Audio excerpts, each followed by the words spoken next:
పెట్టి పక్కకి తీసుకెళ్ళి చాటుగా డబ్బిచ్చి నేను ఇచ్చానని తెలియక్కర్లేదు, జీవితంలో వృద్ధిలోకి రా అని చెప్పిందో తల్లి. ఆవిడది లక్ష్మీ కటాక్షం.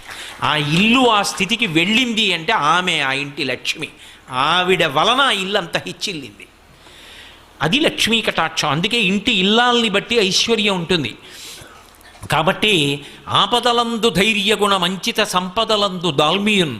డబ్బున్నప్పుడు అహంకారం వచ్చేసింది అనుకోండి, ఆ అహంకారం ఏం చేస్తుందంటే ఎప్పుడో ఒక భగవద్భక్తుణ్ణి కూడా నిరసించే గుణానికి వెళ్ళిపోతుంది. అదే పతనానికి కారణం అవుతుంది. అటువంటి సౌశీల్యం ఉన్నటువంటి వాళ్ళు ఇంట్లో ఉన్నారనుకోండి, వాళ్ళు ఉన్న కారణం చేత ఆ ఇంటి ఐశ్వర్యము భ్రంశము కాదు. అందుకే అది లక్ష్మి నిజానికి. అంచిత సంపదలందు దాల్మీయున్ భూపసభాంతరాళమున పుష్కళ వాక్చతురత్వము. ఆయన ఎన్నో చదువుకున్నాడు.